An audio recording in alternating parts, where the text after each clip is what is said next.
You guys, this is one of my very favorite things that I brought back from college, besides my husband, because I met him at college too.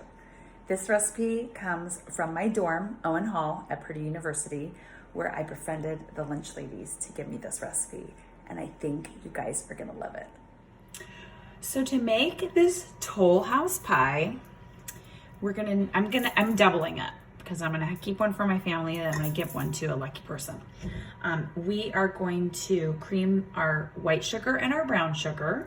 Now, if you're making it and your recipe looks different, it's because the calculations that I'm giving you are for doing a single batch.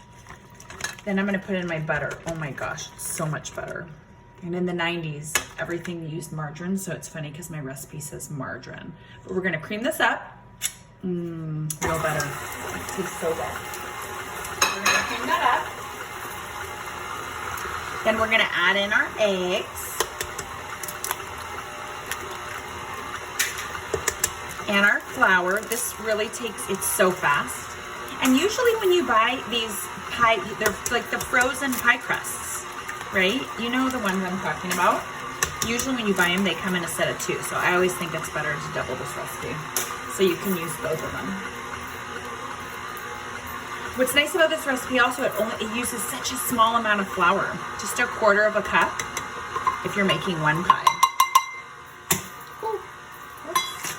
And then today, I'm gonna use my dark chocolate chunks. Now again, remember, I'm doubling my recipe, so I have to add in a lot of chocolate.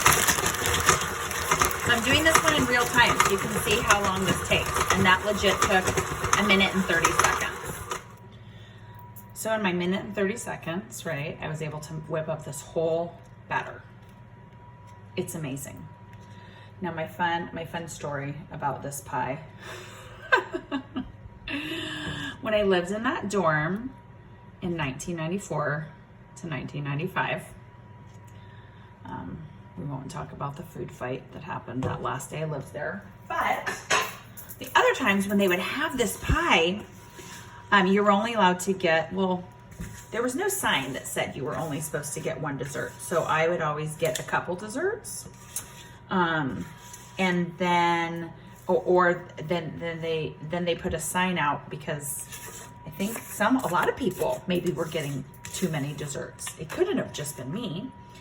And it said only one dessert per person. So I'd go through the line and get this dessert, this Toll House pie.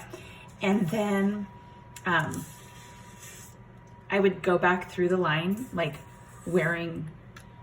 taking my swim parka off. So I would think that they would think that I was somebody different.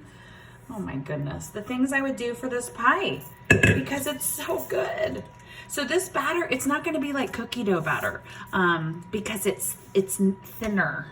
It's a lot thinner because there's not as much flour, right? So if you're doing it, you're like, oh, is this right? It's totally right, it's fine. So now what I would do, we're just gonna bake this at 325. That's a little bit different, right?